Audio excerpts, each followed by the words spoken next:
집안의 원목 식탁은 석양빛을 받아 따스한 온기를 머금고 있었다. 하지만 식탁 위의 분위기는 얼음장처럼 차가웠다. 5살배기 민준이는 작은 숟가락으로 그릇에 담긴 돼지갈비찜을 깨작거리고 있었다. 갈비찜 국물이 숟가락 가장자리를 타고 식탁보 위로 뚝뚝 떨어졌다. 아이는 황급히 팔꿈치로 닦으려다 그만 옆에 있던 스테인리스 물컵을 치고 말았다. 사르륵 소리와 함께 미지근한 물반 컵이 쏟아졌다. 대부분은 시어머니 이정숙 여사의 아이보리색 면바지 위로 튀었다. 내가 휴지를 꺼내려고 손을 뻗는 순간 이정숙 여사는 이미 테이블을 세게 내리치며 벌떡 일어섰다. 그녀의 눈빛은 독을 품은 듯 민준이를 쏘아보고 있었다. 이놈의 새끼, 눈은 뒤통수에 달고 다니냐. 그녀는 고함을 지르며 민준이의 팔을 거세게 잡아챘다. 그리고 아이를 의자에서 무자비하게 끌어내렸다. 민준이는 겁에 질려 와앙 울음을 터뜨리며 작은 다리를 허우적거렸다. 하지만 이정숙 여사는 아랑곳하지 않고 손바닥으로 아이의 등을 철썩철썩 내리쳤다. 입으로는 애비 없는 자식 같은 놈, 재수 없는 놈이라며 내 어미랑 똑같이 배운 게 없어. 조만간 우리 박씨 집안을 거덜낼 놈이야. 라고 끊임없이 저주를 퍼부었다. 심장이 보이지 않는 손에 꽉 쥐어짜이는 듯했다. 나는 달려가 민준이를 품에 꼭 안았다. 등으로 시어머니의 매서운 손길을 고스란히 받았다. 그녀의 손톱이 내 팔을 긁고 지나가 몇 줄기 붉은 자국을 남겼다. 어머니, 아이가 일부러 그런 게 아니에요. 때리지 마세요. 나는 덜덜 떠는 민준이를 안은 채 떨리는 목소리로 말했다.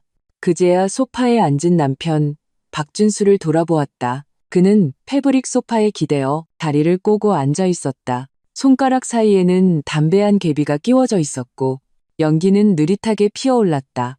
내 외침을 들었는지 그는 그저 나른하게 눈을 치켰. 민준이를 한번 쓱 쳐다보았다. 그리고는 다시 시선을 휴대폰 화면으로 돌렸다.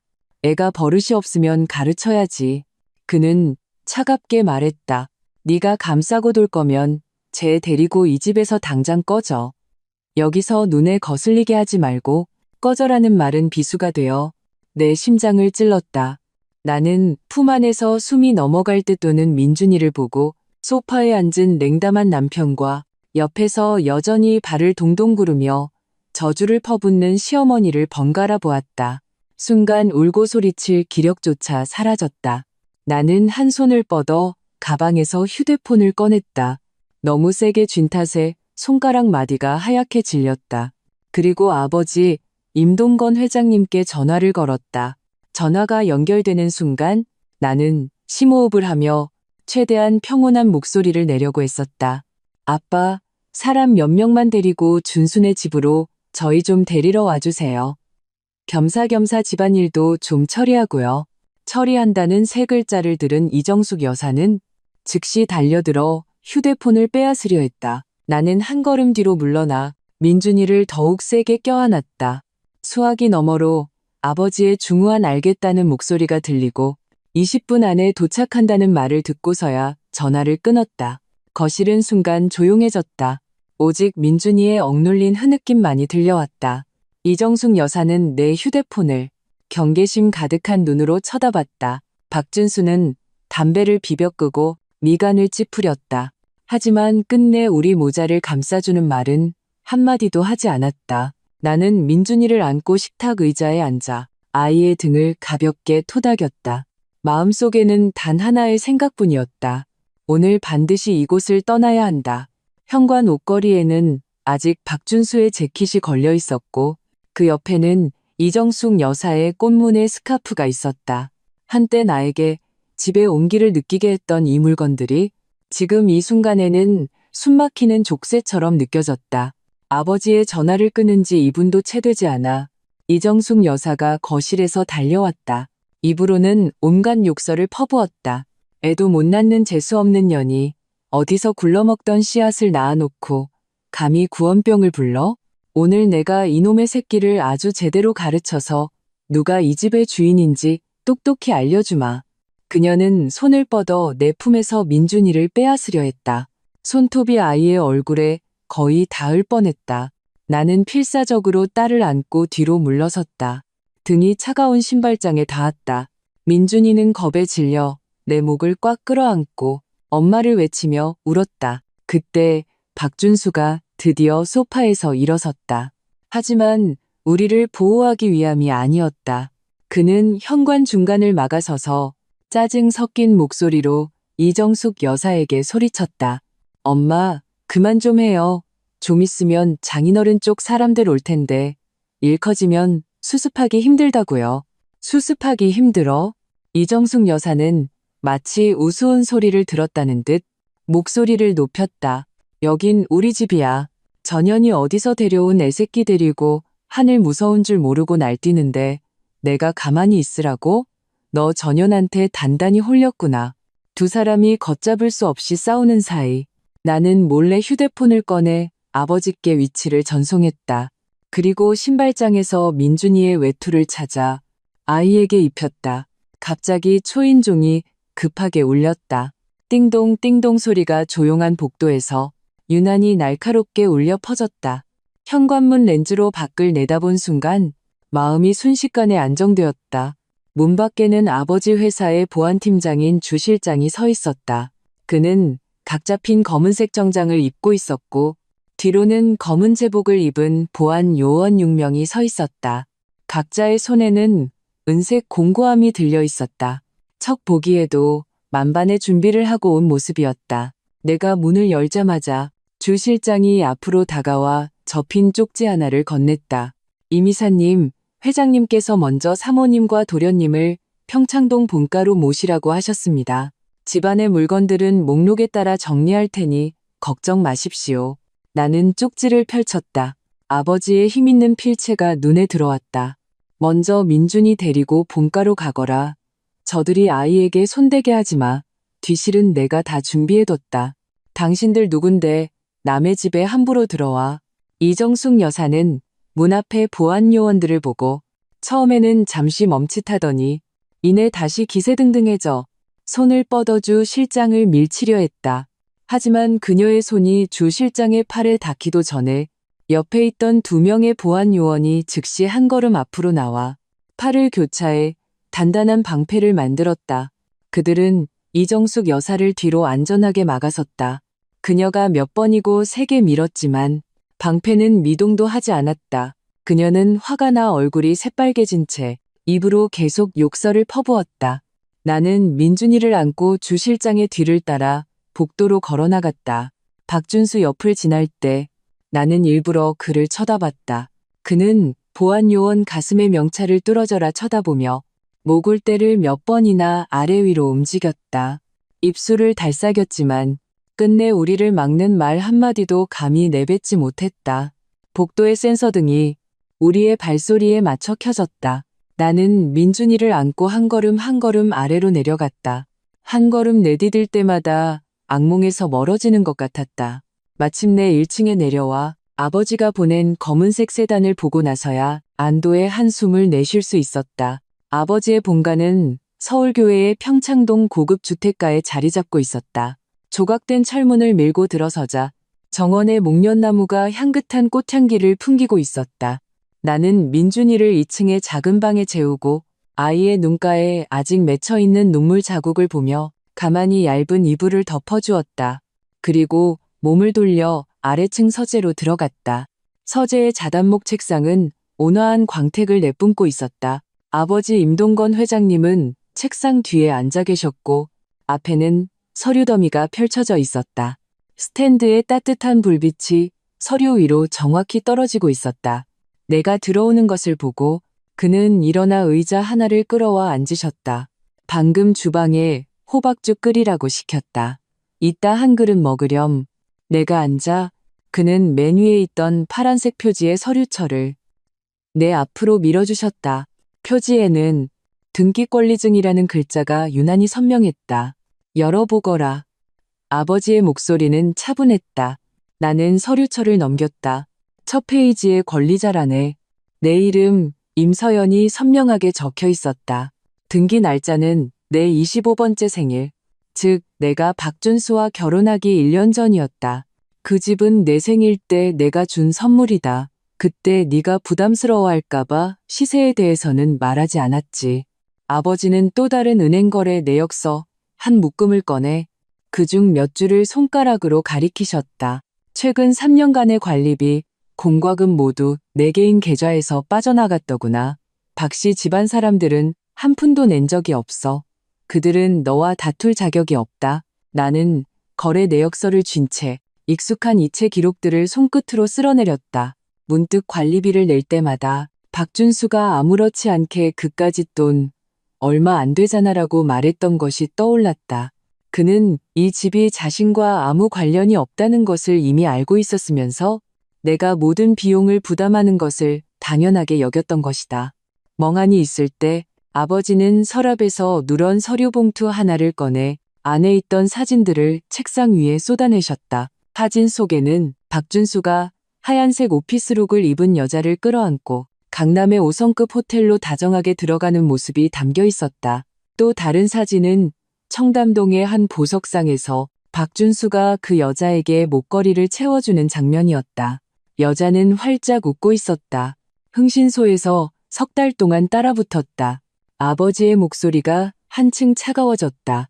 이 사진들과 호텔 출입 기록들, 전부 명백한 혼인 중 외도의 증거다. 충분해요. 나는 사진 한 장을 집어들었다. 손가락이 미세하게 떨렸다.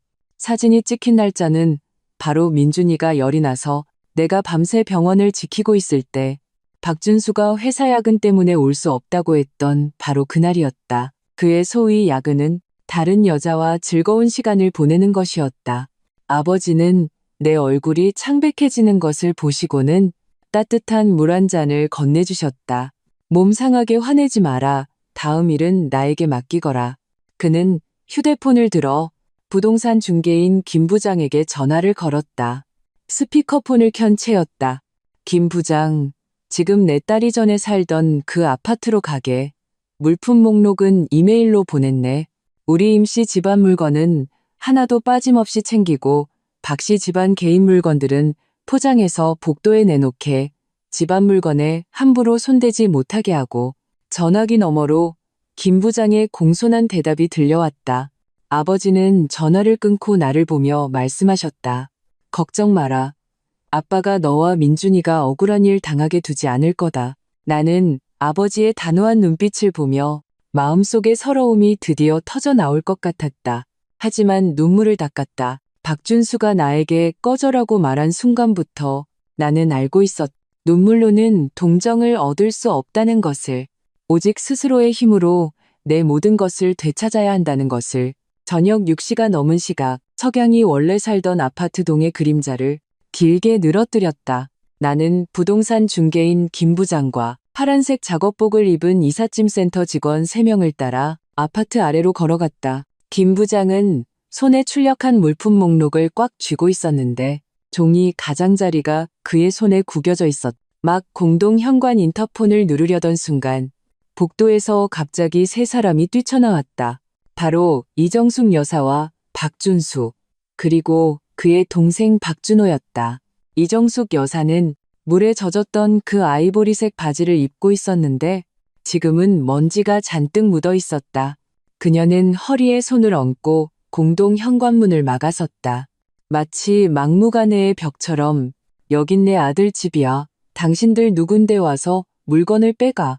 노랗게 머리를 염색한 박준호가 한 걸음 앞으로 나와 김 부장을 밀쳤다. 김 부장의 손에 있던 목록이 와르르 바닥에 떨어져 사방으로 흩어졌다. 박준수는 허리를 굽혀 목록 몇 장을 주워 두어 번 훑어보더니 그것을 갈기갈기 찢어 내 발치에 던졌다. 결혼 3년이야. 이 집은 벌써 부부 공동재산이라고. 너 혼자 독차지할 생각은 꿈도 꾸지 마. 그의 목소리는 다급하고 사나웠으며 눈에는 탐욕이 가득했다. 나는 허리를 굽혀 찢어진 조각 하나를 주었다. 거기에는 아직 가죽 소파, 혼전 구매라는 글자가 찍혀 있었다. 속으로 냉소가 터져나왔다. 이 집에 있는 값나가는 물건들은 잘도 기억하고 있구나. 바로 그때 검은색 세단 한 대가 길가에 조용히 멈춰섰다. 차창이 내려가고 장 변호사님이 조수석에서 내렸다. 그녀는 검은색 정장을 입고 손에는 검은색 서류 가방을 들고 있었다. 박준수 앞으로 걸어간 그녀는 가방에서 서류 한 부를 꺼내 그에게 건넸다. 박준수 씨, 이것은 등기권리증 사본입니다. 여기 명확하게 기재되어 있듯이 이 주택의 소유권자는 임서연 씨입니다. 등기 날짜는 혼인신고 이전으로 명백한 혼전 고유 재산입니다. 장 변호사님은 또 다른 서류, 경찰 신고 접수증을 꺼내 보였다. 방금 당신이 찢어버린 목록은 합법적인 재산 명세 근거입니다. 재물 손괴 혐의로 저희는 이미 관할 지구대에 신고를 접수했습니다. 만약 계속해서 방해하신다면 경범죄 처벌법에 따라 처리될 것입니다. 박준수는 사본을 쥔 채 손가락이 덜덜 떨렸다. 입으로는 말도 안 되라고 중얼거렸지만 감히 장 변호사님을 쳐다보지 못했다. 박준호는 아직도 형을 위해 나서고 싶었는지 목에 핏대를 세우며 외쳤다. 혼전 재산이라도 우리 형이 3년이나 살았는데 지분이 있어야지. 장 변호사님은 서류 가방을 열어 안에 있던 변호사 자격증을 슬쩍 보여주며 눈빛을 차갑게 했다. 민법 규정에 따르면 혼전 고유 재산은 혼인 관계가 지속된다고 해서 공동재산으로 전환되지 않습니다. 당신이 말하는 3년 살았으니 지분이 있다는 주장은 어떠한 법적 근거도 없습니다. 만약 계속해서 저희의 합법적인 업무 집행을 방해한다면 마찬가지로 법적 책임을 지게 될 것입니다. 박준호는 장 변호사님의 기세에 눌려 뒤로 주춤하며 물러섰다. 더 이상 아무 말도 하지 못했다. 주변 이웃들이 점차 모여들었다. 옆동에 사는 한 아주머니가 작은 목소리로 말했다. 어머, 저 집이 원래 아가씨 혼전 재산이었나 봐. 박신혜가 뺏으려고 했나 보네. 이정숙 여사는 웅성거림을 듣고 얼굴이 시뻘겋게 달아올랐지만 감히 반박하지 못했다. 장 변호사님의 손에 들린 서류와 신고 접수증은 마치 두 자루의 날카로운 칼처럼 그녀의 막무가내를 꿰뚫었다. 김 부장은 그 틈을 타 바닥에 흩어진 목록 조각들을 주우며 이삿짐센터 직원들에게 말했다. 우리 목록대로 합시다. 시간 지체하지 말고요. 3명의 직원은 고개를 끄덕이고 김 부장을 따라 아파트 안으로 들어갔다. 박준수와 이정숙 여사는 그 자리에 얼어붙은 채 우리의 뒷모습을 바라볼 뿐 더 이상 감히 막아서지 못했다. 원래 살던 아파트 단지 아래에 가로등이 켜졌다. 따뜻한 노란 불빛이 길가의 화물 트럭 위로 쏟아졌다. 이삿짐 센터 직원들이 마지막 물건인 원목 식탁을 차에 싣고 있었다. 나는 잠든 민준이를 안고 조수석에 앉아 있었다. 손가락으로 아이의 땀에 젖은 이마를 가만히 쓸어주며 본가에 도착하면 따뜻한 물로 목욕시켜야겠다고 생각했다. 갑자기 쿵쿵쿵 차창을 두드리는 소리가 들렸다. 고개를 들어보니 이정숙 여사가 차창에 매달려 있었다. 분노로 얼굴이 일그러져 있었다. 임서연, 우리를 집에서 살지 못하게 해. 내일 당장 내 회사로 쳐들어가서 소란을 피울 거야. 내 모든 동료들이 네가 얼마나 불효막심한 며느리인지 알게 해줄 테다. 내 직장도 잃게 만들어주지. 박준수와 박준호는 그녀의 뒤에 서서 개인 물품이라고 적힌 3개의 종이 상자를 끌고 있었다. 얼굴은 어둡게 가라앉아 있었다. 나는 기사에게 차를 세우라고 신호하고 천천히 차창을 내렸다. 차가운 바람이 즉시 안으로 들이쳤다. 이정숙 여사는 여전히 회사로 쳐들어가겠다고 소리치고 있었다. 나는 문득 휴대폰의 녹음 재생 버튼을 눌렀다. 안에서는 지난주 수요일 밤 내가 부엌에서 녹음했던 대화가 흘러나왔다. 당시 이정숙 여사는 아래층 김 아주머니와 대화하고 있었다. 목소리가 선명하게 들려왔다. 준수가 바람 피우는 거 나도 알지. 근데 그 여자의 집안 조건이 좋아서 준수한테 도움이 될지도 모르잖아. 일단 임서연 명의로 된 이 집만 꽉 잡고 있으면 걔도 우리 말 잘 들을 수밖에 없어. 그때 가서 장인한테 부탁해서 준수 회사에 좋은 자리 하나 마련해달라고 하면 되지. 녹음이 끝나자 이정숙 여사의 외침이 순간 멎었다. 입을 떡 벌린 채 눈에는 당황함이 가득했다. 주변 이웃들은 원래 멀찍이서 지켜보기만 했는데 녹음을 듣고는 모두 몰려들었다. 김 아주머니는 더 앞으로 나와 이정숙 여사를 가리키며 말했다. 어머, 당신 아들이 바람 피우는 거 알면서도 아가씨 집이랑 아버지 빽까지 계산하고 있었던 거예요? 정말 신보가 고약하네. 그러게 말이에요. 아가씨가 애 데리고 얼마나 힘들겠어요. 그런데 이렇게 괴롭히다니. 아까 이삿짐 센터 사람들이 이 집이 아가씨 혼전 재산이라고 하던데 그래서 계속 뺏으려고 했던 거군요. 이웃들의 수군거림이 점점 커졌다. 어떤 사람은 휴대폰을 꺼내 촬영하기까지 했다. 박준수의 얼굴은 돼지간처럼 시뻘개졌다. 그는 서둘러 이정숙 여사를 끌어당겼다.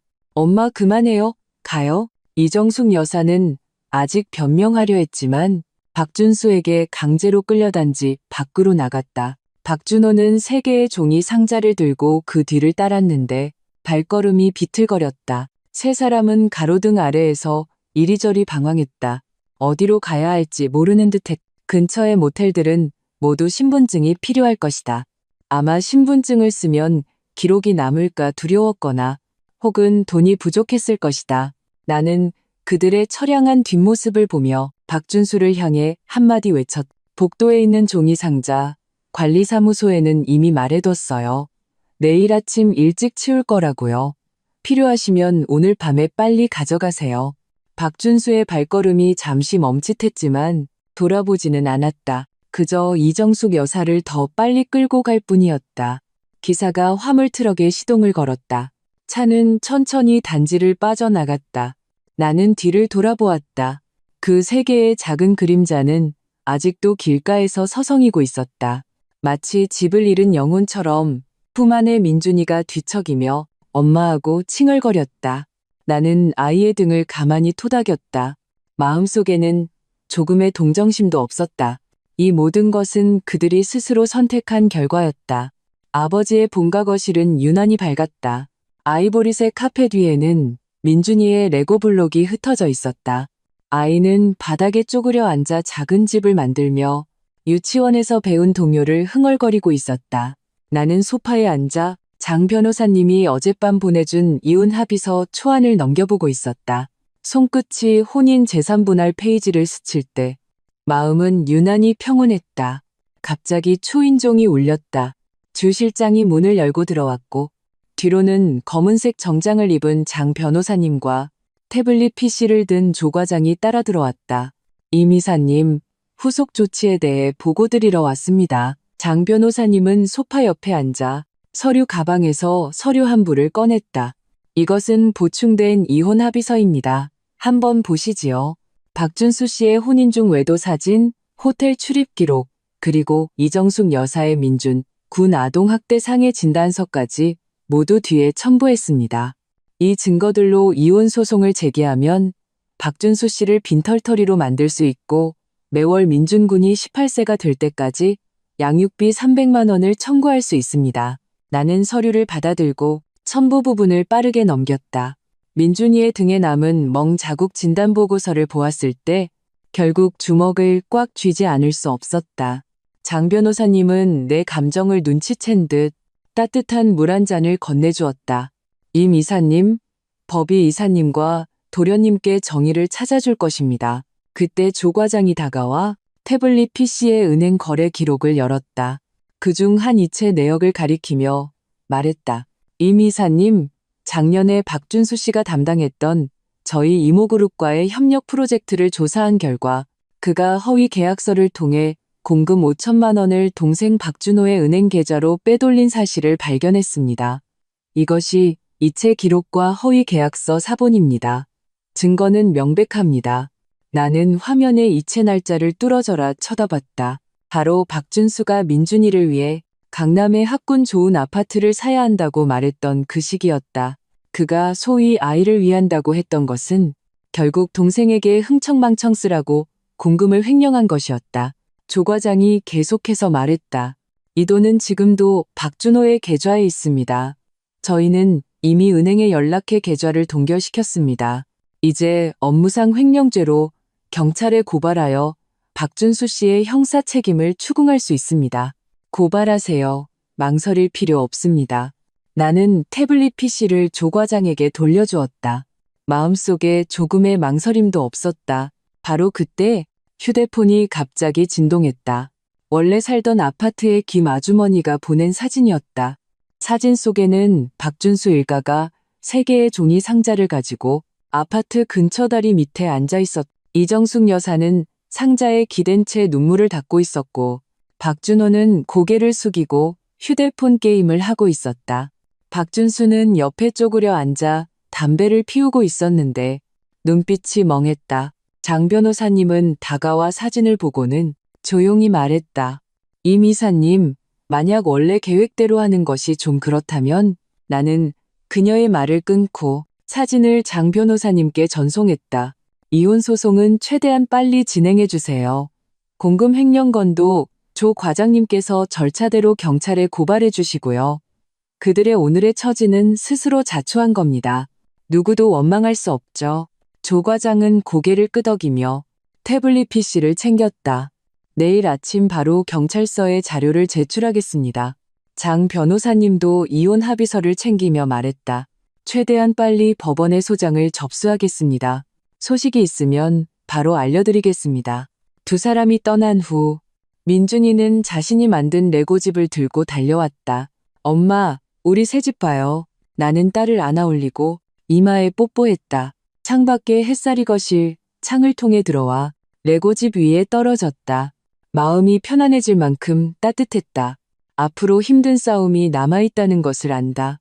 하지만 민준이를 지킬 수 있고 내 모든 것을 되찾을 수 있다면 아무리 힘들어도 그럴 가치가 있었다.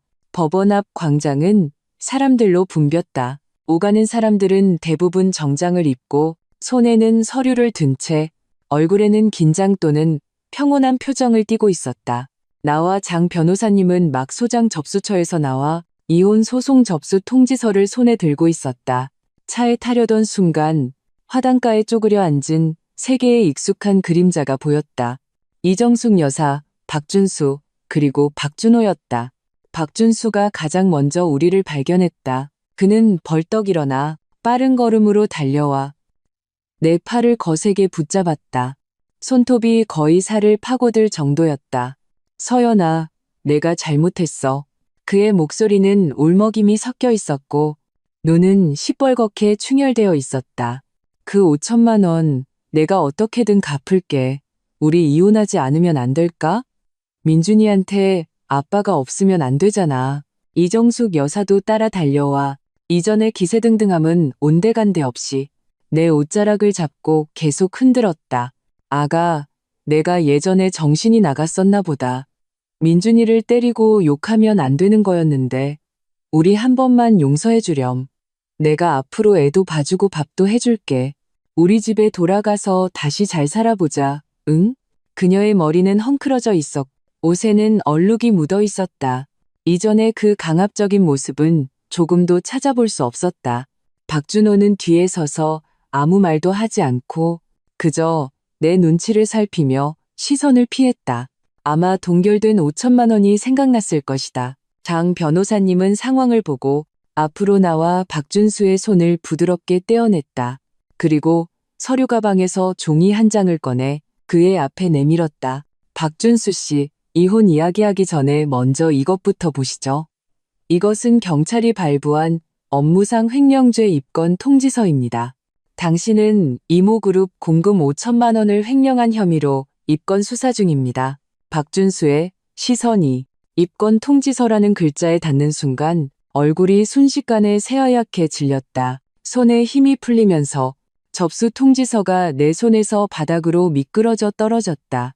아니야, 그럴 리가 없어. 그는 중얼거리며 입건 통지서를 빼앗으려 손을 뻗었다. 장 변호사님은 한 걸음 뒤로 물러나 통지서를 단단히 쥐었다. 주변 사람들은 업무상 횡령죄라는 말을 듣고 모두 몰려들었다. 정장을 입은 한 여성이 박준수를 몇 초간 쳐다보더니 옆 사람에게 작은 목소리로 말했다.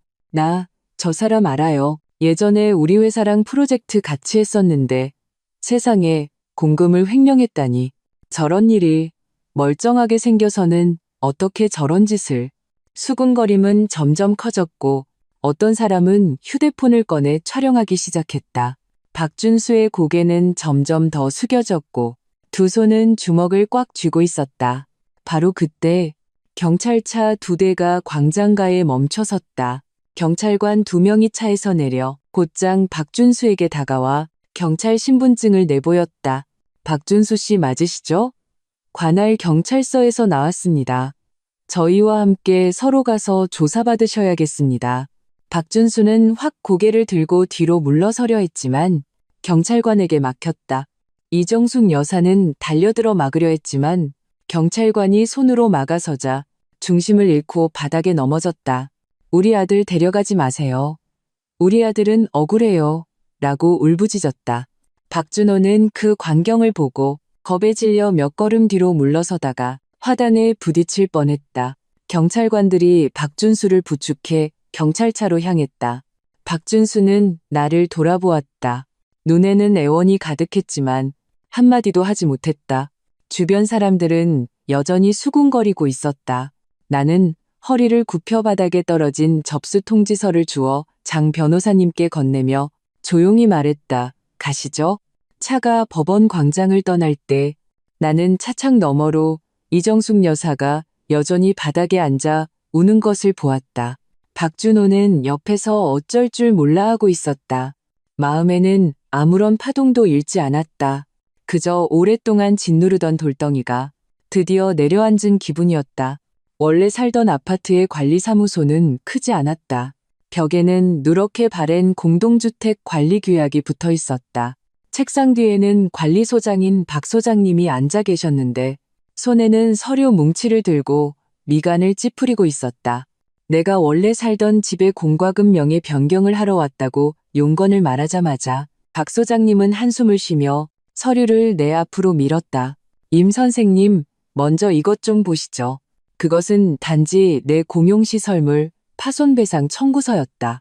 거기에는 공동현관 출입 통제 시스템 파손, 수리 견적 400만 원, 삼동합 화단 관목 훼손배상 200만 원, 게시판 유리 파손배상 200만 원이라고 선명하게 적혀 있었다. 총 금액은 800만 원이었다.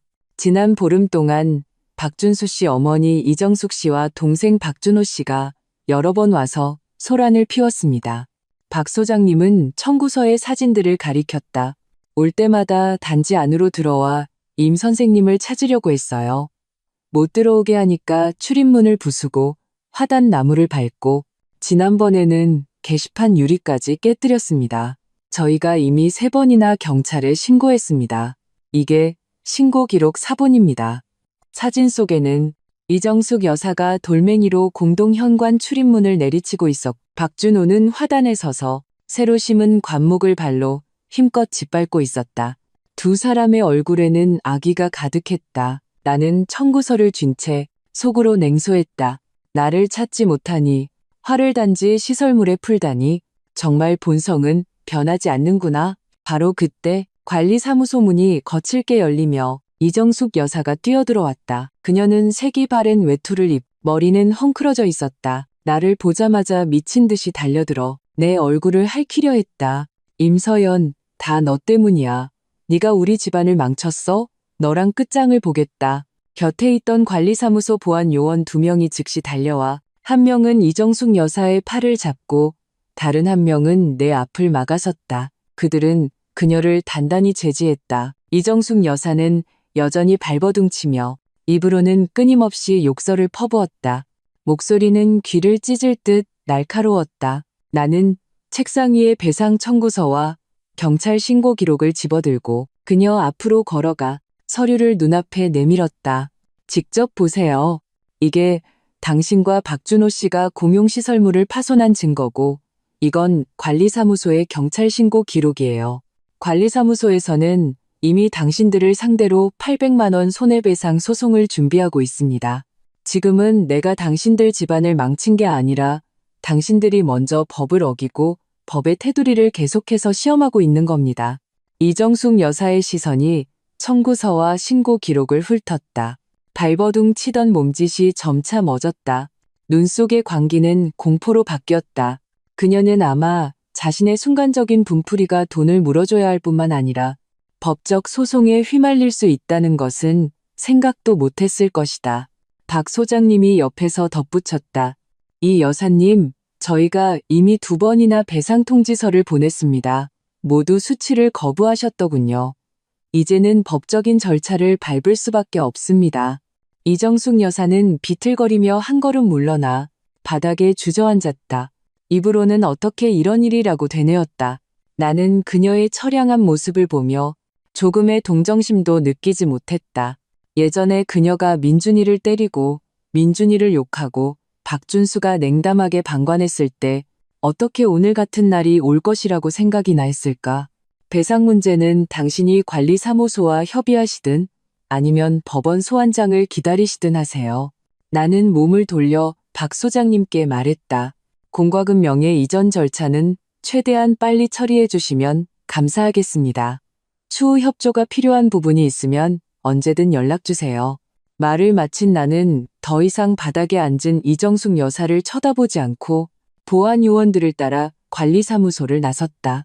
문 밖의 햇살이 조금 눈부셨다. 나는 휴대폰을 꺼내 장 변호사님께 메시지를 보냈다. 관리사무소가 이정숙 여사를 상대로 손해배상 소송을 제기한 사실을 알렸다. 장 변호사님은 곧바로 함께 진행 상황을 주시하겠습니다. 라고 답장했다. 나는 휴대폰을 집어넣었다. 마음속으로 잘 알고 있었다. 이것은 그들이 대가를 치르기 시작하는 것일 뿐이라는 것을. 예전에 나에게 그리고 민준이에게 졌던 빚을 하나씩 전부 되돌려 받을 것이다. 나의 새 아파트 거실에는 오후에 햇살이 가득했다. 거실 창가 카펫 위에서 민준이는 엎드려 수채화를 그리고 있었다. 붓이 종이 위를 스치며 밝은 노란색을 넓게 칠했다. 아이는 그것이 엄마의 미소라고 말했다. 나는 부엌에서 옥수수죽을 끓이고 있었다. 냄비 안에서 보글보글 거품이 일었고 고소한 향기가 집안 가득 퍼졌다. 이곳은 나와 민준이의 새집이다. 크지는 않지만 아늑하다. 다툼도 냉담함도 없이 오직 우리만의 평온함이 있을 뿐이다. 휴대폰에서 카카오톡 알림이 울렸다. 장 변호사님이 보낸 메시지였다. 3개의 서류 캡처본이 첨부되어 있었다. 첫 번째는 이혼 판결문이었다. 박준수는 혼인 중 외도로 유책 배우자로 인정되어 이혼이 허가되었고 재산 분할 없이 빈손으로 쫓겨나게 되었다. 매월 친딸 민준이의 양육비로 300만 원을 아이가 만 18세가 될 때까지 지급하라는 판결이었다. 두 번째는 업무상 횡령죄 판결문이었다. 박준수는 업무상 횡령죄로 징역 1년을 선고받았고 벌금 5천만 원과 함께 불법 소득 5천만 원은 추징되었다. 세 번째는 관리사무소 손해배상 소송의 판결 결과였다. 이정숙과 박준호는 공동으로 아파트 공용시설물 파손 비용 800만 원을 배상하라는 판결을 받았다. 두 사람은 기한 내에 이행하지 않아 이미 신용불량자로 등재되었다. 나는 이 3개의 판결문을 반복해서 읽었다. 마음속에는 통쾌한 흥분보다는 마치 모든 것이 제자리를 찾은 듯한 안도감이 들었다. 그때 아버지에게서 전화가 왔다. 목소리에는 약간의 냉기가 서려 있었다. 서연아, 어제 박준호가 이모그룹으로 날 찾아왔더구나. 일자리를 구해달라면서 그 5천만 원도 갚겠다고 하더란다. 보안팀 시켜서 쫓아내버렸다. 아빠, 잘하셨어요. 나는 부엌 문틀에 기댄 채 민준이가 열심히 그림을 그리는 뒷모습을 바라보았다. 그들의 지금 처지는 스스로 자초한 거예요. 동정할 가치도 없어요. 아버지는 전화기 너머로 한숨을 쉬셨다. 네가 그렇게 생각한다니 다행이다. 앞으로 민준이 잘 키우면서 살아라. 무슨 일이든 언제든 아빠한테 말하고 전화를 끊고 나는 거실로 걸어갔다. 민준이는 그림을 들고 달려왔다. 그림에는 손을 잡은 두 사람이 그려져 있었고 옆에는 삐뚤빼뚤하게 엄마와 나라고 적혀 있었다. 배경은 빨간 지붕과 노란 태양이었다. 엄마, 우리 새집 정말 예뻐요. 민준이는 내 다리를 안고 작은 얼굴을 들어 웃었다. 저녁 무렵 휴대폰으로 사진 한 장이 도착했다. 원래 살던 아파트에 김 아주머니가 보낸 것이었다. 사진 속 이정숙과 박준호는 길가의 쓰레기통 옆에서 플라스틱 병을 줍고 있었다. 차가운 바람이 그들의 머리카락을 어지럽게 흩날렸다.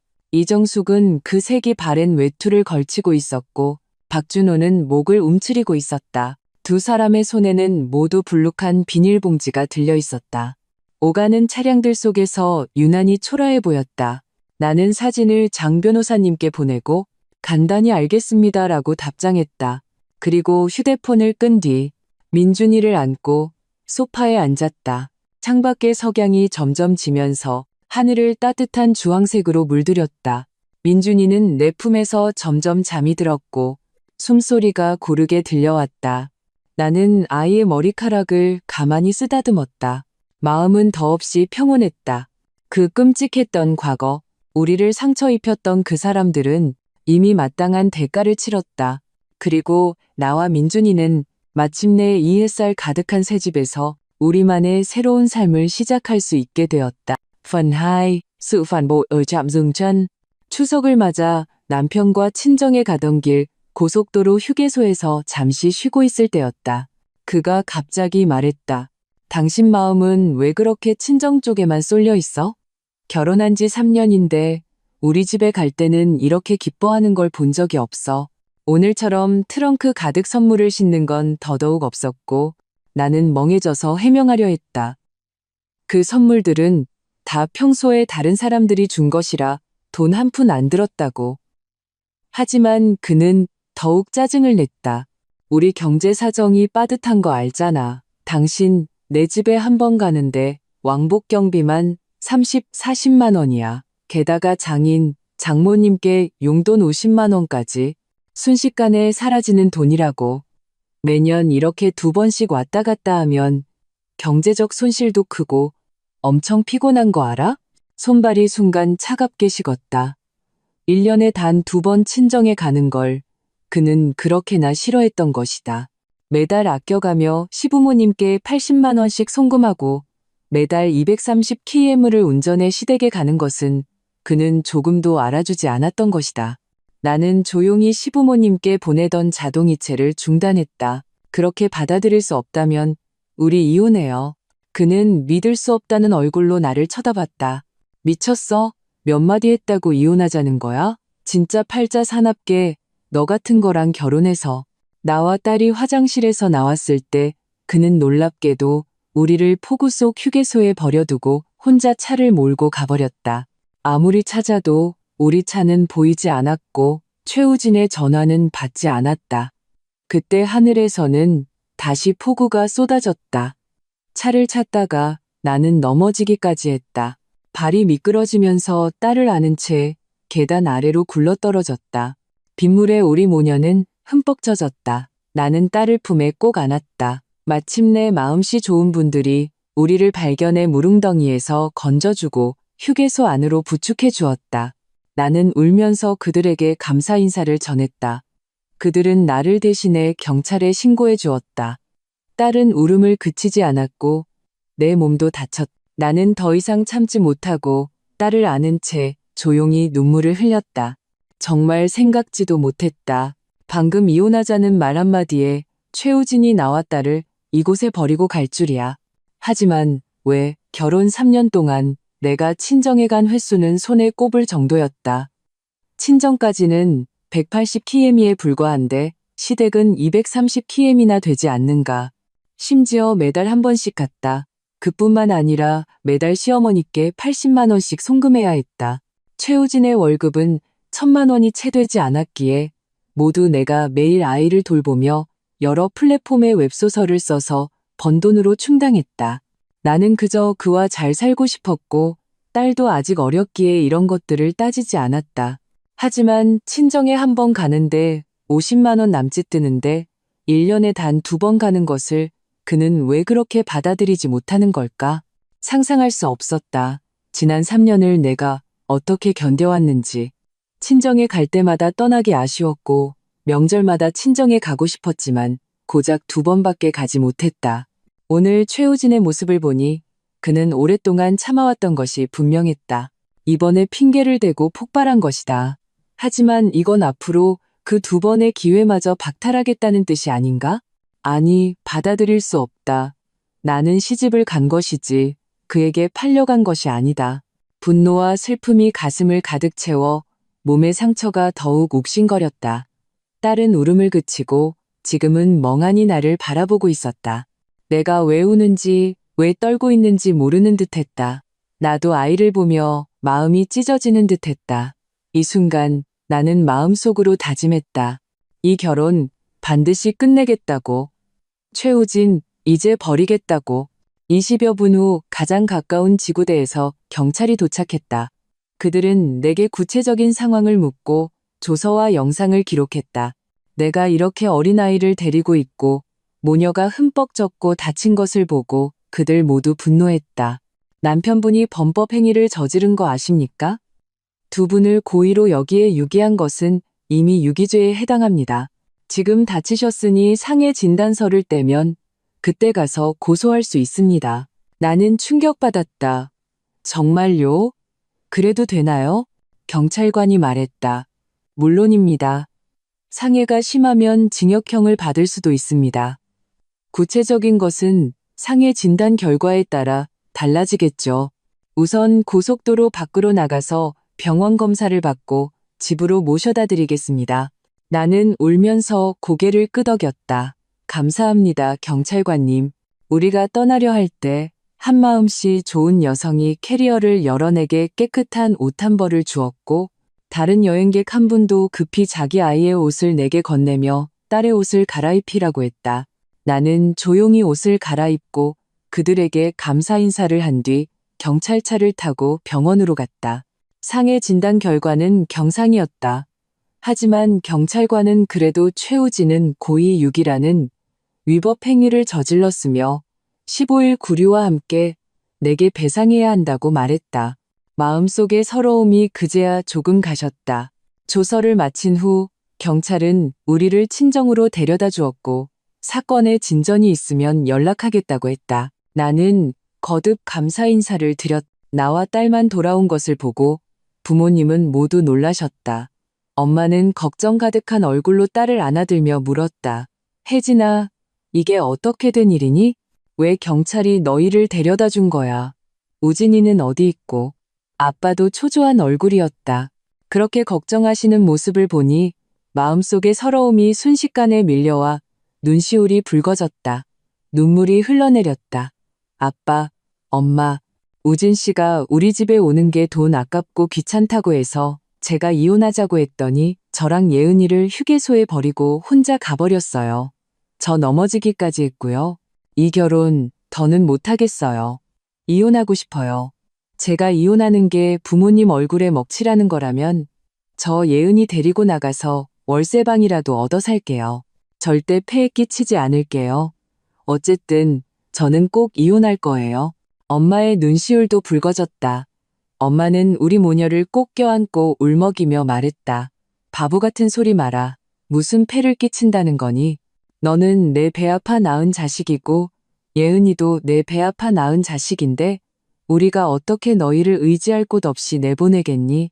그때 가서 누가 애를 봐주면 너는 어떻게 돈 벌어서 너랑 예은이를 먹여 살리려고.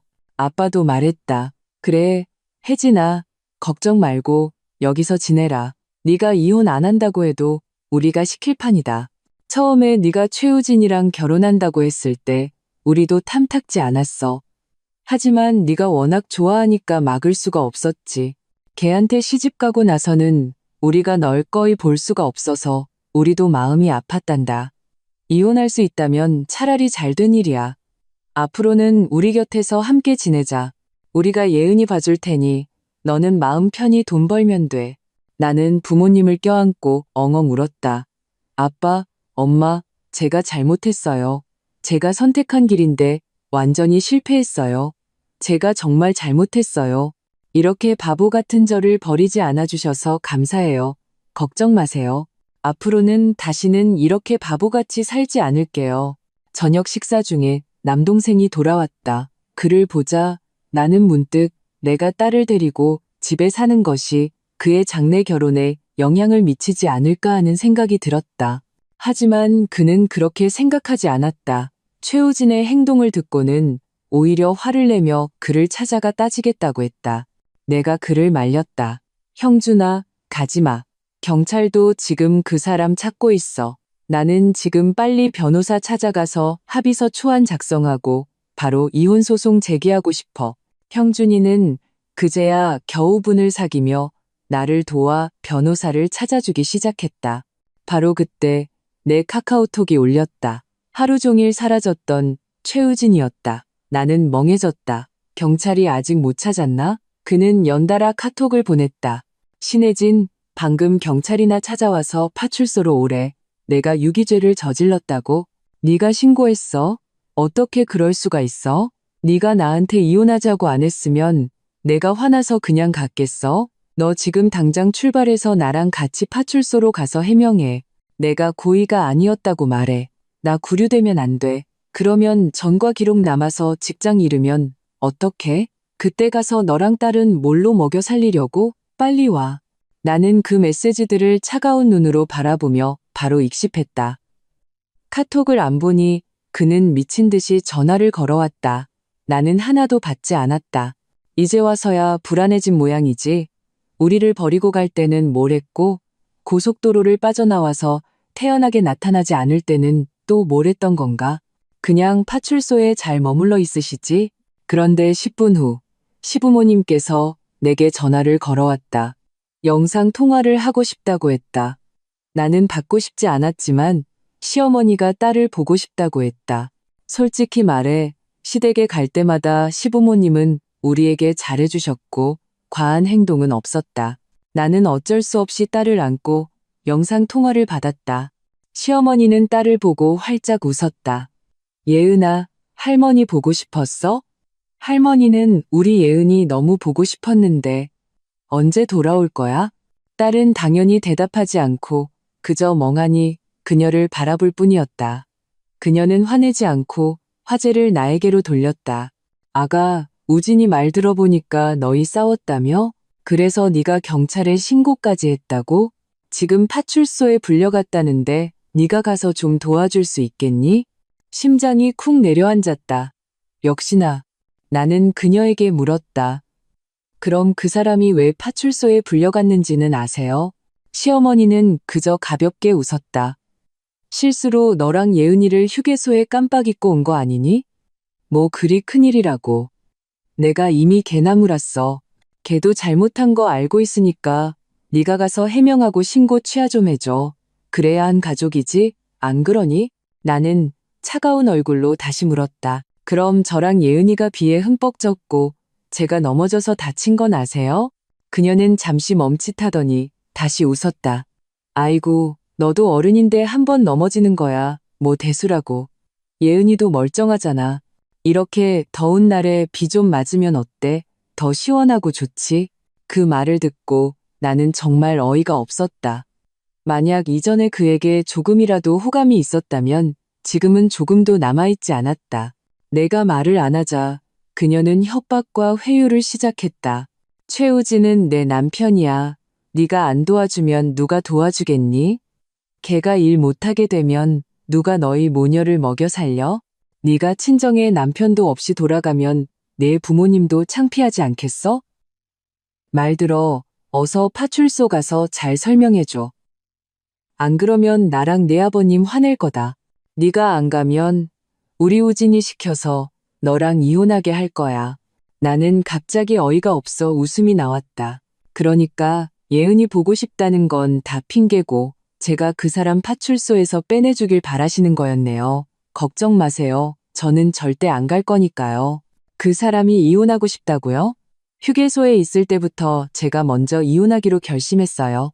말을 마치고 나는 바로 영상 통화를 끊고 휴대폰을 옆에 던져버렸다. 온몸이 화로 떨렸다. 역시 평소에 아무리 잘해주고 친딸처럼 여긴다고 말해도 결정적인 순간에는 한통속이 되어 나를 공격하는구나. 내가 영상 통화를 끊자 시부모님은 미친 듯이 내게 60초짜리 음성 메시지를 보냈다. 나는 하나도 듣지 않았다.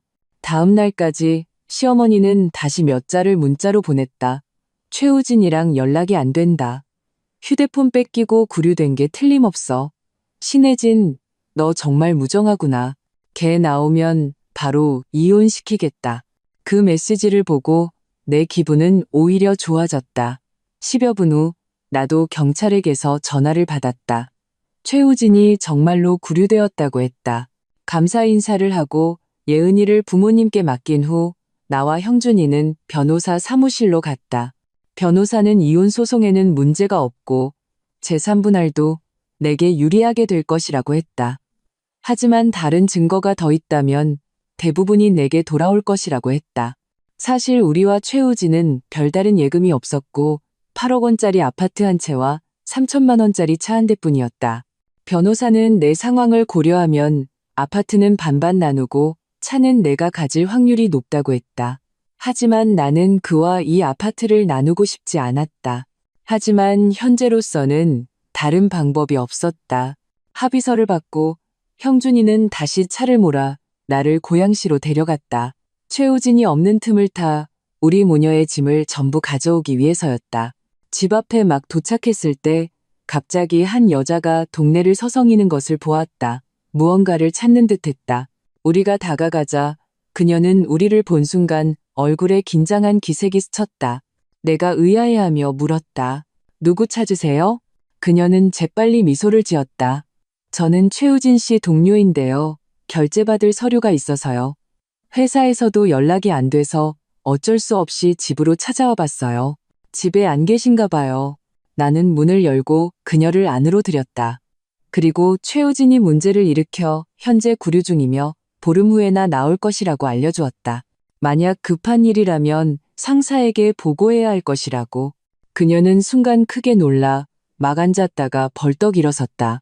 네, 구류요? 어쩐지 연락이 안 되더라니. 왜요? 심각한가요? 그런데 사모님은 왜 그렇게 태어나세요? 부인이시잖아요. 그녀는 내 의아한 표정을 보고 갑자기 말을 멈추고는 당황한 눈으로 나를 보며 해명했다. 사모님, 제가 너무 급해서요. 이 서류도 급하게 처리해야 해서 그 사람이 왜 들어갔는지 모르니까 괜히 걱정이 돼서요. 그녀가 그렇게 해명했지만 내 마음속의 의심은 점점 커져만 갔다. 그녀의 방금 그 긴장감은 분명 평범한 동료의 걱정을 넘어선 것이었다. 이 안에는 분명 무언가 있다. 나는 감정을 억누르고 아무 의심 없는 척하며 그녀에게 물 한 잔을 더 따라주었다. 형준이는 나를 한번 쳐다보고는 배달 앱을 열어 물었다. 누나, 뭐 먹을래? 먹고 나서 정리하자. 나는 그의 휴대폰을 받아들고 여전히 불안해하는 여자를 쳐다보며 말했다. 성함이 어떻게 되세요? 제가 한 부 더 시켰어요. 이따 같이 먹어요. 그녀는 재빨리 대답했다. 권지아라고 불러주세요. 밥은 괜찮아요. 저 금방 가봐야 해서요. 말을 마치고 그녀는 다시 물었다. 동생분이 먹고 나서 정리하자고 하셨는데 사모님 뭐 정리하시려고요? 제가 도와드릴까요? 나는 속으로씩 웃었다. 역시나 그녀는 최우진이 왜 구류되었는지 몹시 궁금해할 뿐만 아니라 우리 집에서 무슨 일이 일어나는지도 알고 싶어 했다. 이게 어떻게 정상적인 동료 관계일 수 있겠는가. 그렇게 생각하니 나는 웃으며 말했다. 저 이사 가려고요. 권지아 씨가 여기서 식사하셔야 저를 도와줄 수 있죠. 권지아는 놀랐다. 몇 초간 망설이더니 마지못해 응했다. 네, 그럼 감사합니다. 사모님, 왜 이사 가시는 거예요? 최우진 씨 아직 안 나왔는데 가족 다 같이 이사하는 건가요? 나는 멍해졌다. 그녀는 너무 성급했다. 그렇게 급하게 내 속을 떠보려 하다니. 하지만 나도 그녀를 실망시키지 않을 것이다. 나는 슬픈 척 고개를 숙이고 울먹이는 목소리로 말했다. 우리 이혼할 거예요. 저는 아무것도 안 받기로 했어요. 그래서 동생 불러서 짐 옮기는 거예요. 권지아는 또다시 놀라 벌떡 일어섰다. 네? 이혼하신다고요? 어떻게 그럴 수가 있어요? 그 사람이 사모님한테 얼마나 잘해줬는데요. 그 사람이 구류됐다고 버리시는 거예요? 그녀의 어조에는 약간의 질책과 비난이 섞여 있었다. 나는 웃음이 나올 뻔했다. 나는 그녀를 담담하게 쳐다보며 말했다. 그 일 때문은 아니에요. 그냥 더는 그 사람이랑 살고 싶지 않아서요. 그 사람 동료시라면서요. 그 사람이 어떤 사람인지 모르세요? 권지아는 즉시 반박했다. 최우진 씨는 능력도 있고 잘생겼고 인품도 좋아요. 회사에서 모두가 그를 좋아해요. 누가 무슨 일 있으면 나서서 도와주고 자주 우리에게 밥도 사주고 커피도 사줘요.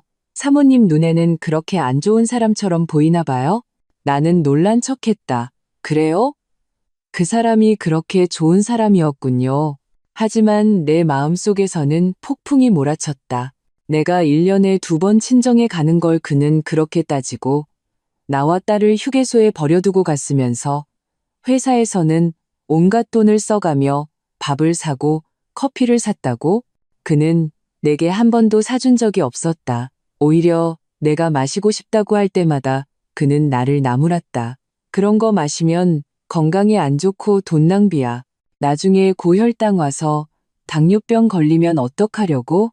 아직도 그런 걸 마시고 싶어? 그리고 너는 이제 딸이 있는 엄마야. 모범을 보여야지. 안 그러면 걔도 커서 너 따라 마시면 어떡해. 커피뿐만이 아니었다. 다른 간식에 대해서도 그는 그렇게 훈계했다. 우리 돈 좀 아껴야지. 안 그러면 나중에 어떻게 딸집 사줄 거야? 너 돈 좀 펑펑 쓰지 마. 나 자신도 안 먹고 안 마시는데 너도 발목 잡지 마. 한 집안이 힘을 합쳐야 잘 살 수 있는 거야. 결과는? 그는 내 뒤에서 돈을 다 다른 사람에게 썼던 것이다. 그는 내게 매달 시어머니께 보내는 돈이 우리가 결혼할 때 빌린 돈이라고 했다. 내가 3분의 1만 냈기에 나는 별로 따지지 않았다. 지금 생각해보니 나는 정말 어리석었다. 돈 버는 데만 급급해서 이런 세세한 것들을 전혀 따지지 않았던 것이다. 그가 이런 허점을 이용해 그렇게 즐겁게 살고 있었을 줄이야. 내가 아무 방심 없이 보이자 권지아는 더욱 대담하게 내게 말을 걸며 속을 떠보려 했다. 사모님, 최우진 씨가 그렇게 좋은데도 이혼하고 싶으시다니 도대체 왜 그러세요? 그가 뭘 잘못했나요? 나는 그녀를 보며 아주 평온한 어조로 말했다. 아니요. 그냥 이번에 친정에 가다가 길에서 다퉜어요. 그래서 더는 그 사람이랑 살고 싶지 않아서요. 그냥 그게 다예요. 그녀가 무언가 말하려던 순간 그녀의 휴대폰 화면이 갑자기 켜졌다. 나는 무심코 쳐다봤고 그 한순간에 내 심장은 멎는 듯했다. 그녀의 배경 화면은 커플 사진이었다. 남자는 최우진 같았다. 권지아는 재빨리 휴대폰을 집어들고 나를 힐끗 쳐다봤다. 그녀의 얼굴은 눈에 띄게 변했다. 나는 서둘러 물건을 정리하는 척하며 고개를 숙였다. 그녀는 그제야 경계를 풀고 손가락을 빠르게 움직여 메시지에 답장하기 시작했다. 옆에 있던 형준이는 의미심장한 눈으로 나를 쳐다봤다. 그도 뭔가 이상하다는 것을 눈치챈 것이 분명했다. 나는 휴대폰을 들어 그에게 메시지를 보냈다. 제 휴대폰 잠금 풀렸을 때 우리가 뺏어서 확인해보자. 형준이는 즉시 동의했다. 누나가 빼서 내가 쟤 잡을게. 나는 고개를 끄덕이고 휴대폰을 내려놓았다. 그리고 번개처럼 달려들어 권지아의 휴대폰을 낚아챘다. 그리고 몇 걸음 뒤로 물러섰다. 권지아는 크게 놀라 즉시 일어나 나를 쫓아와 휴대폰을 되찾으려 했지만 형준이에게 덮쳐져 꼼짝없이 붙잡혔다. 놔, 이렇게 하는 거 불법이야. 내 휴대폰 뺏는 건 범죄라고. 휴대폰 돌려줘. 안 그러면 경찰에 신고할 거야. 나는 내 휴대폰을 들어 동영상 녹화를 시작했다. 그리고 그녀의 카카오톡을 열었다. 한눈에 최우진의 계정이 보였다. 심지어 상단에 고정되어 있었다. 나는 꼼짝 못하고 발버둥치는 권지아를 힐끗 쳐다보며 비웃었다. 정말 신고할 거야? 나는 그냥 네 휴대폰 좀 보는 것뿐이야. 문제 없으면 당연히 돌려줄 거고 만약 문제 있으면 그때 신고해야 할 사람은 나일 텐데. 그녀의 얼굴은 순식간에 창백해졌다. 여전히 필사적으로 발버둥쳤다. 말해두지만 너 아무것도 못 찾아낼 거야. 나는 그녀를 무시하고 최우진과의 대화방을 열었다. 눈에 들어온 것은 온통 이틀 동안 권지아가 그에게 보낸 메시지들이었다. 우리가 친정에 가던 날부터 시작됐다. 왜 걔랑 같이 친정에 가야 해? 저모 좋은 연휴에 왜 나랑 같이 안 있어? 며칠이나 있을 건데? 보고 싶으면 어떡해? 안 가면 안 돼? 나랑 같이 추석 보내고 싶어. 최우진은 그녀에게 몇 개의 음성 메시지를 보냈다. 나는 재생 버튼을 눌렀다. 나도 걔랑 가기 싫어 죽겠어. 짜증나. 방금도 걔랑 한바탕 싸웠어. 내가 걔한테 뭐라고 했더니 뭔지 알아? 나한테 이혼하재. 미친년 같아. 나 그냥 먼저 가려고. 여기서 자기가 뭘 잘못했는지 반성 좀 하라고 해.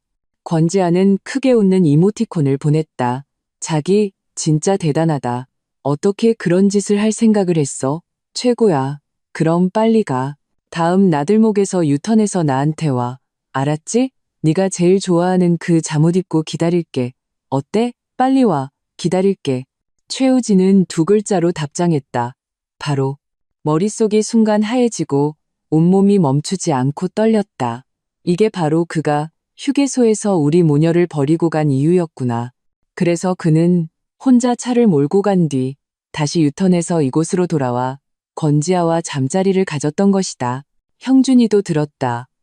분노에 찬 얼굴로 권지아의 뺨을 한 대 갈겼다. 이런 쌍년이 감히 내 누나한테. 권지아의 뺨이 순식간에 부어올랐다. 그녀는 입가를 막고 울었다. 무언가 말하려 했지만 한동안 말을 잇지 못했다.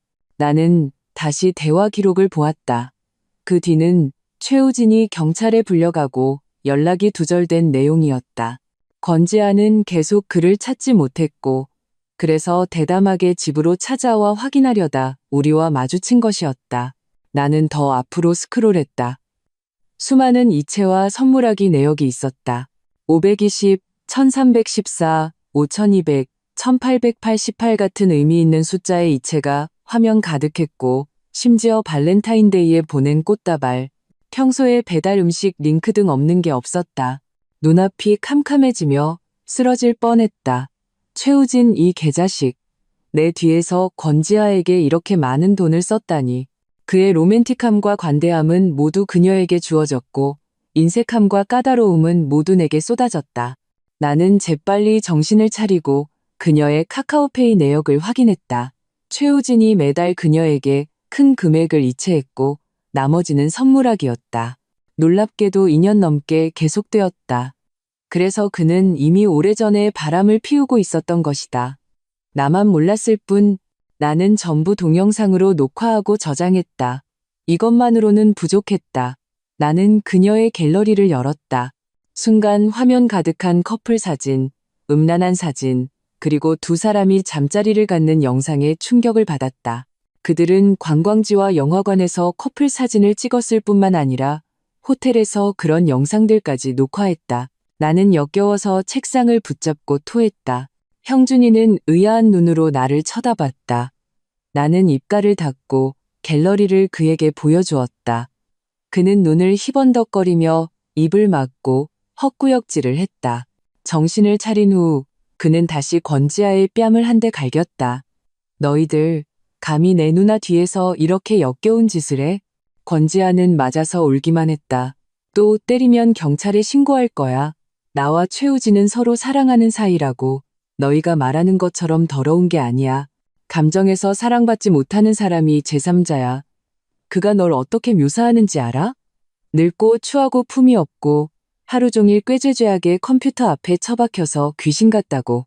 보기만 해도 흥미가 뚝 떨어진대. 그는 나처럼 세련되고 예쁜 사람을 좋아해. 네가 어떤 꼴인지 제대로 보길 바라. 넌 최우진한테 전혀 어울리지 않아. 그녀가 이 말을 할 때 양쪽 뺨은 붉고 부어 있었고 방금 한 말에 전혀 설득력이 없어 보였다. 원래라면 화가 나야 했지만 나는 지금 웃음만 나왔다. 동영상 녹화 중지 버튼을 누르고 그 영상을 그녀의 회사 단톡방, 가족 단톡방, 그리고 카카오 스토리에 올렸다. 덤으로 그들이 함께 찍은 키스 사진 몇 장도 올렸다. 하지만 그 음란한 영상들은 올리지 않았다. 나까지 휘말릴까봐 두려웠기 때문이다. 그리고 휴대폰을 그녀 앞에 흔들었다. 방금 네가 한 말 아주 좋았어. 그래서 내가 녹화해서 내 여러 단톡방에 올렸어. 다른 사람들도 너와 최우진이 얼마나 사랑하는지 보게 말이야. 과연 그녀의 의기양양하던 얼굴이 순식간에 무너졌다. 공포와 수치심에 그녀의 눈에서 불이 뿜어져 나올 것 같았다. 그녀는 발톱을 세우고 나를 덮치려 했지만 내 동생에게 다시 단단히 붙잡혔다. 그녀는 내게 욕설을 퍼부을 수밖에 없었다. 이 미친년, 이렇게 하면 날 죽이는 거야? 당장 취소해. 취소하라고 명령이야. 나는 다시 휴대폰을 그녀 얼굴에 들이밀었다. 그녀의 회사 단톡방 메시지가 폭발하는 것을 직접 보게 했다. 헐, 이거 권지아 아니야? 쟤 최우진 좋아했어? 좋아하는 수준이 아니지. 이 정도면 같이 잔 거잖아. 내가 말했잖아. 평소에 걔네 둘 밥도 같이 먹으러 가고 가끔 밥 먹고 둘 다 사라진다고. 지금 보니 아마 모텔 갔었나 봐. 말할 것도 없지. 최우진이 가끔 우리한테 커피 사주는 것도 쟤 때문이었을 거야. 쟤 한 명만 사주면 티나니까 우리 모두한테 사준 거지. 와, 그렇게 들으니 꽤 로맨틱하네. 너랑 악수하고 싶어서 모든 사람의 손을 잡았다는 말도 있잖아. 로맨틱은 개뿔. 미혼 남녀면 로맨틱이지만 최우진은 결혼했잖아. 이건 알고도 상간녀짓 한 거지. 역겨워 죽겠네. 그녀의 가족 단톡방도 난리가 났. 지아야, 너 왜 그래? 왜 이런 사진이랑 영상을 올려? 너 맞았어? 너 유부남 좋아하게 된 거야? 어떻게 그렇게 부끄러운 줄도 모르니? 빨리 취소해. 이 방에는 다 친척들 뿐이야. 내 카카오 스토리에도 다 올렸잖아. 도대체 무슨 미친 짓이야? 권지야, 너 집에 돌아오지 마. 우리 집안 망신이다. 너처럼 도덕적으로 타락한 딸은 없어. 그녀의 얼굴이 파랗게 질렸다. 하얗게 질렸다 하는 것을 보며 나는 다시 웃었다. 이 사진들은 아직 정상적인 것들이야. 내가 너한테 마지막 선은 남겨준 거야. 안 그랬으면 그 역겨운 영상들을 올렸을 테니까. 내가 충고하는데 얌전히 최우진이 너한테 이체한 돈 전부 나한테 돌려줘. 안 그러면 고소할 거야. 권지아는 믿을 수 없다는 눈으로 나를 쳐다봤다. 그녀 자신도 아마 생각지 못했을 것이다. 원래 내 속을 떠보려 했는데 오히려 닥쳤던 게 지붕 쳐다보는 격이 되어 자신을 드러내게 될 줄이야. 하지만 이 세상에 후회는 없다. 그녀는 몰랐을 것이다. 그녀가 찾아와 나와 마주친 그 순간부터 나는 이미 그녀를 주시하고 있었다는 것을. 나는 그녀의 휴대폰을 다시 꼼꼼히 확인했다. 찍어야 할 것은 다 찍었고 계산해야 할 것도 다 계산했다고 확신한 후에야 휴대폰을 그녀 품에 던져주었다. 지금 돈 이체하면 내가 너 고소 안 하고 보내줄게. 딴 생각하지 마. 내 카카오페이에 3억 있는 거 봤어. 최우진이 지난 2년여 동안 너한테 이체한 거 대충 계산해보니 2억 8천만 원 정도 되더라. 나는 내 카카오페이 QR코드를 내밀었다. 이체해. 이체하면 여기서 나갈 수 있어. 그녀는 휴대폰을 꽉 껴안고 이체하지 않았다. 꿈도 꾸지 마. 이 많은 돈 너한테 주고 나면 나는 어떡하라고. 나는 어이가 없어 웃었다. 지금 이체 안 해도 결국 내가 고소하면 너는 이체해야 해. 그리고 명예도 다 잃을 거고 지금 이체하면 적어도 명예는 지킬 수 있겠지. 물론 지금도 별로 명예랄 게 없지만 내가 고소하면 너는 더 많은 것을 잃게 될 거야. 잘 생각하는 게 좋을걸. 과연 그녀는 몇 분간 고민하더니 이를 악물고 내 QR코드를 스캔해 돈을 이체했다. 그리고 두 눈을 들어 나를 원망스럽게 쳐다보며 분노에 찬 목소리로 한마디 던졌다. 최우진 돌아오면 절대 너 가만 안 둘 거야. 말을 마치고 휴대폰을 들고 하이힐을 신고 문을 박차고 나갔다. 그녀의 초라한 뒷모습을 보며 나는 웃음이 터져 배가 아플 지경이었다. 형준이도 웃겼는지 말했다. 누나, 짐 옮기러 왔다가 이런 수학이 있을 줄이야. 정말 의외네. 나는 휴대폰의 잔액을 보며 나 역시 믿기지 않았다. 그러게 말이야, 나도 몰랐어. 이전에 최우진이 바람 피우는 걸 전혀 눈치채지 못했거든. 그가 이렇게 많은 돈을 이체했는지도 전혀 몰랐고 지금 되찾았으니 뜻밖의 행운이지. 게다가 셔 휴대폰에 있던 것들이 전부 최우진의 외도 증거가 됐으니 이 아파트도 전부 내 것이 되겠네. 원래 최우진이랑 반반 나눠야 했는데 이제 그럴 필요 없겠어. 형준이도 기뻐했다. 저 여자 좀 멍청하네. 진짜 최우진 그 쓰레기가 쟤 뭘 보고 반했는지 모르겠다. 나는 기분이 좋아졌다. 누가 알겠어. 멍청해서 다행이지. 안 그랬으면 누가 우리한테 이 증거를 갖다 줬겠어. 내가 이사 가고 나면 아마 다시는 여기 안 올 텐데. 그럼 이 돈이랑 집은 그냥 걔네한테 줘버리는 꼴이 됐을 거야. 우리는 재빨리 짐을 정리하고 이삿짐 센터를 불러 옮겼다. 이 증거들을 가지고 나는 다시 변호사 사무실로 갔다. 변호사는 이 증거들을 보고 눈을 빛냈다. 이건 정말 졸릴 때 베개가 나타난 격이네요. 이렇게 빨리 상대방의 외도 증거를 확보하시다니. 나는 웃으며 말했다. 운이 좋았을 뿐이에요. 그는 다시 합의서를 작성했다. 최우진에게는 5천만 원만 남기고 나머지는 전부 내게 귀속되도록. 모든 것은 최우진이 나오면 서명만 하면 효력이 발생할 것이었다. 하지만 나는 이 싸움이 쉽지 않을 것이라는 것을 알았다. 이 모든 것은 그의 목숨을 끊는 것과 다름없었기 때문이다. 과연 보름 후 파출소에서 막 나온 최우진이 바로 우리 집으로 쳐들어왔다. 그의 부모님도 함께였다. 문을 들어서자마자 최우진은 분노에 찬 얼굴로 내게 소리쳤다. 신혜진, 도대체 무슨 짓을 한 거야? 나를 보름 동안이나 가둬놓고 회사에서 내 명예를 훼손해서 해고당하게 만들어? 네가 나 바람폈다고 헛소문 퍼뜨린 거, 재산 뺏으려고 그런 거지? 내가 충고하는데 당장 나랑 회사 가서 그 사진들 다 합성이라고 해명해. 안 그러면 경찰에 신고해서 너 잡아넣을 거야. 네가 권지아까지 망친 거 알아? 걔도 해고당하고 매일 눈물로 지새우고 있어. 그의 말이 채 끝나기도 전에 오랫동안 참아왔던 형준이가 바로 달려들어 그의 얼굴에 주먹을 날렸다. 이렇게 더러운 짓을 하고도 감히 내 누나를 협박해? 내가 눈이 멀었거나 죽은 줄 알아? 보름 동안 콩밥 먹더니 정신 못 차렸구나. 법도 모르고 감히 신고를 해. 지금 네가 무슨 말을 하는지도 모르지? 최우진은 맞아 쓰러져 한동안 일어나지 못했다. 그의 부모님은 비명을 지르며 달려가 최우진을 부축하고 아픈 얼굴로 그의 얼굴을 살폈다. 시어머니는 나를 향해 욕을 퍼부었다. 신혜진, 네가 감히 내 동생 시켜서 내 아들을 때려? 너 제대로 살고 싶기는 한 거야? 계속 이러면 내 아들 시켜서 너랑 이혼하게 할 거야? 시아버지도 형준이를 향해 큰 소리로 꾸짖었다. 네가 무슨 권리로 내 아들을 때려? 경찰에 신고하겠다. 형준이는 그들을 가볍게 쳐다보며 말했다. 말 조심하는 게 좋을 겁니다. 안 그러면 같이 때려줄 테니까. 그들은 순간 더 이상 발광하지 못하고 그저 아픈 듯 최우진의 얼굴에서 땀을 닦아줄 뿐이었다. 나는 냉소하며 합의서를 꺼내 최우진 품에 던졌다. 이제 제대로 말할 수 있겠어? 이거 보고 서명해. 그럼 우리 일은 끝나는 거야.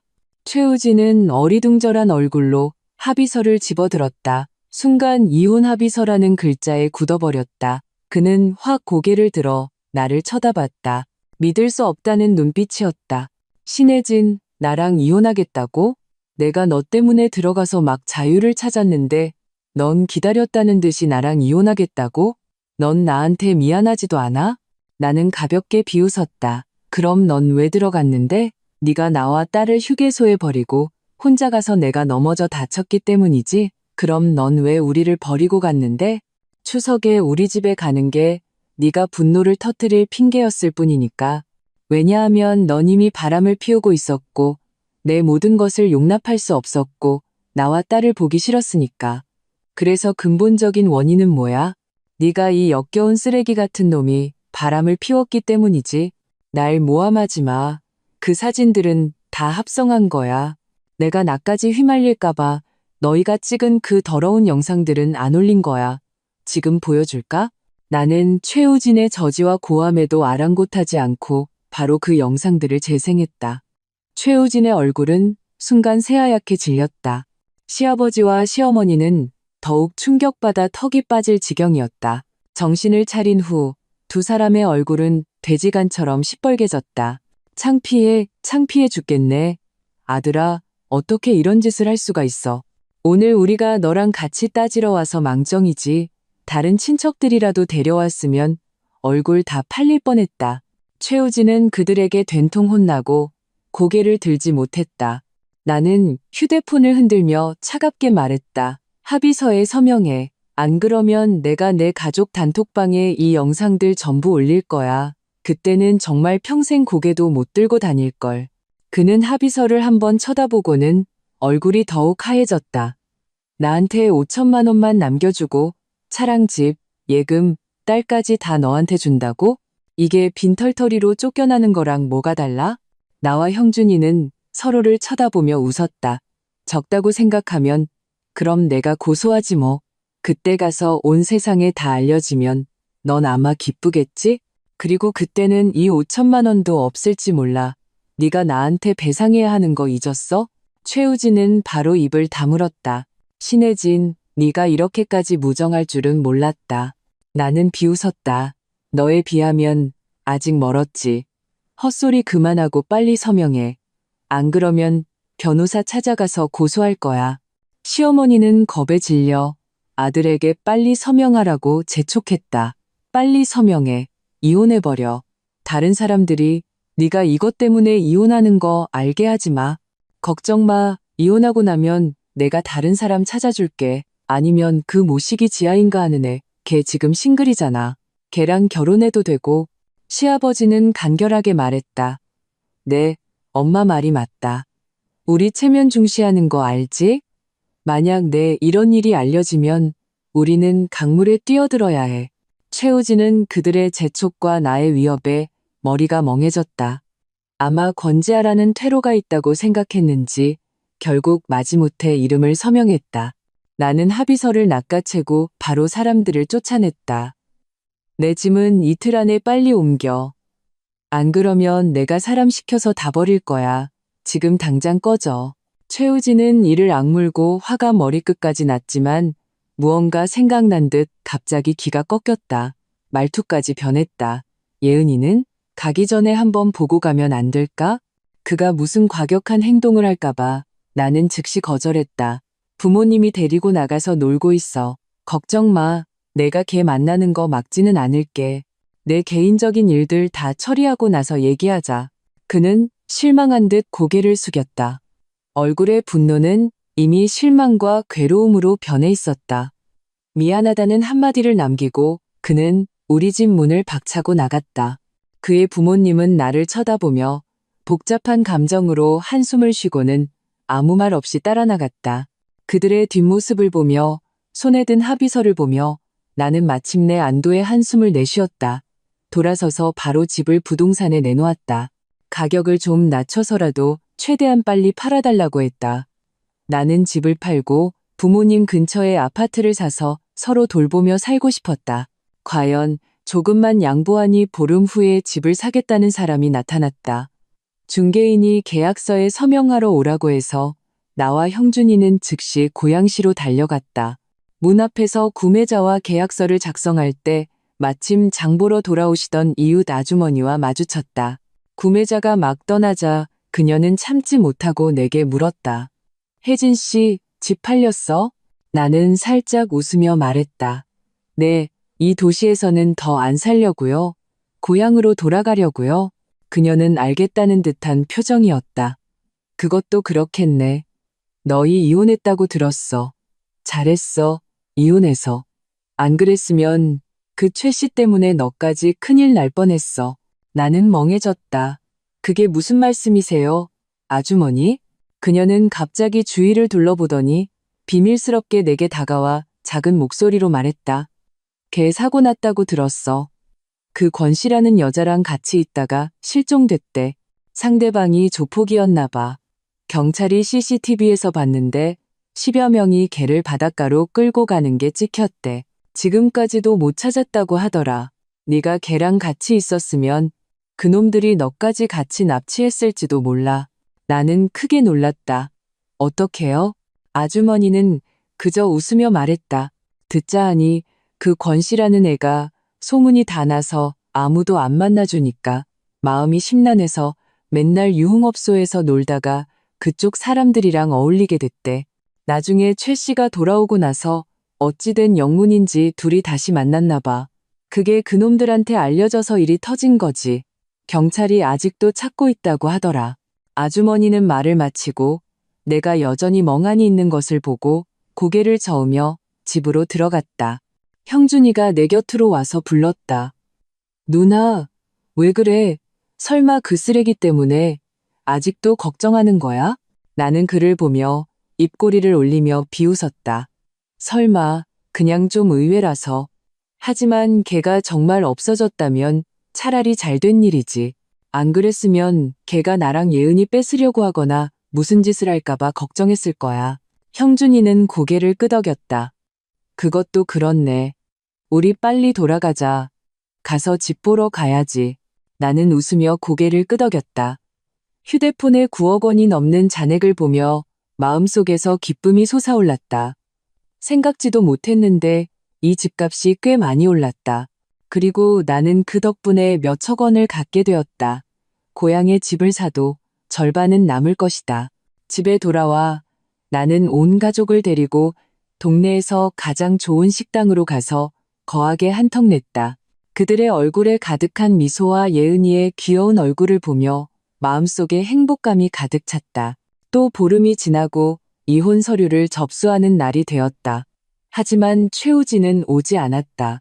나는 어쩔 수 없이 고양시 경찰서에 전화해서 진행 상황을 물었다. 열흘 전에 바닷가에서 시신 한 구를 발견했고 최 씨 부모님의 확인 결과 최우진으로 확인되었다고 했다. 그가 정말로 죽었던 것이다.